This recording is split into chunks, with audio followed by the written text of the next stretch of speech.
Assalamualaikum warahmatullahi wabarakatuh. Perkenalkan, nama saya Aldarianti Dewi dari kelas 9C. Kali ini saya akan menjelaskan tentang kerajinan berbasis media campur. Kerajinan berbasis media campur. Kerajinan berbasis media campur adalah kerajinan yang dibentuk dengan tujuan merubah bentuk sebuah benda yang terbuat dari satu jenis bahan dan dipadukan dengan jenis bahan lainnya, agar menjadi menarik tanpa menghilangkan fungsinya. Alasan lain pembuatan kerajinan berbasis media campur ini adalah untuk menghemat bahan baku utama, menjadi karya lebih modern, menjauhkan dari kesan monoton, dan lain sebagainya. Prinsip kerajinan berbasis media campur. Yang pertama merupakan penggabungan dari bahan yang tidak memiliki reaksi kimia tertentu ketika dilakukan penggabungan. Yang kedua, bahan yang digunakan terdiri dari berbagai jenis. Yang ketiga, bahan dapat terdiri dari homogen atau heterogen.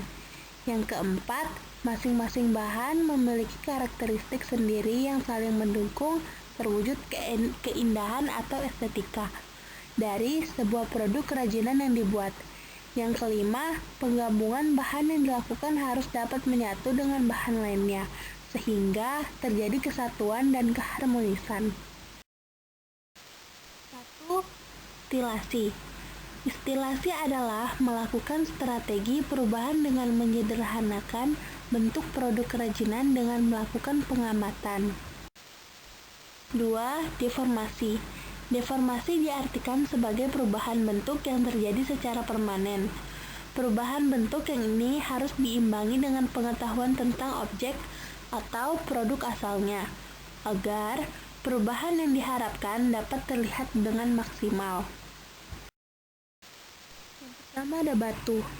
Batu terdiri dari batu permata atau batu mulia, dan juga ada batu akik.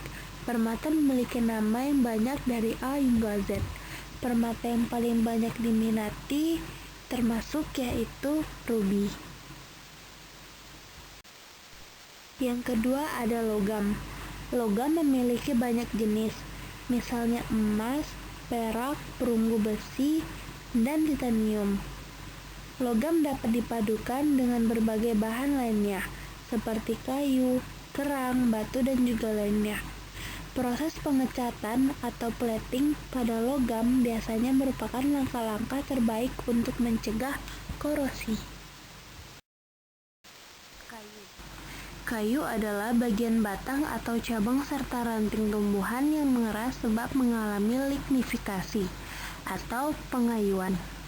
Kayu digunakan untuk berbagai macam keperluan, seperti memasak, bahan perabot rumah tangga seperti kursi, meja, bahan perumahan seperti pintu, jendela, rangka atap rumah, bahan kertas, dan masih banyak yang lainnya. Kayu juga dapat dengan mudah dipadukan dengan bahan lainnya, seperti logam, kaca, dan lainnya. Keempat, plastik.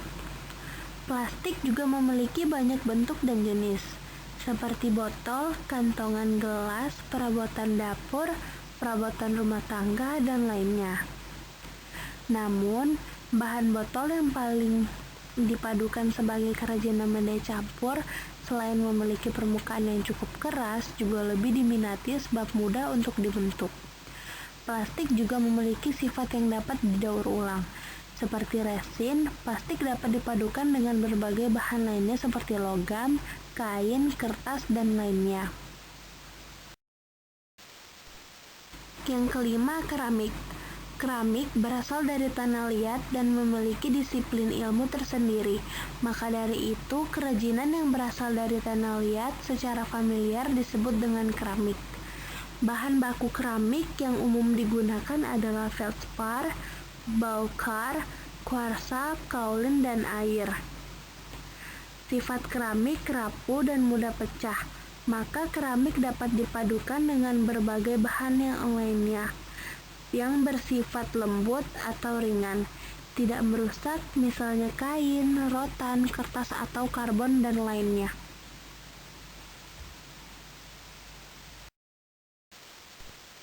Kemasan kerajinan berbasis media campuran. Kemasan merupakan sentuhan akhir dari sebuah proses. Pada karya modifikasi kerajinan berbasis media campuran ini, yang perlu diperhatikan adalah ukuran dari karya.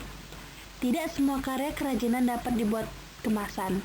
Terkadang, karena ukurannya sangat besar, karya tidak bisa dibuat kemasan.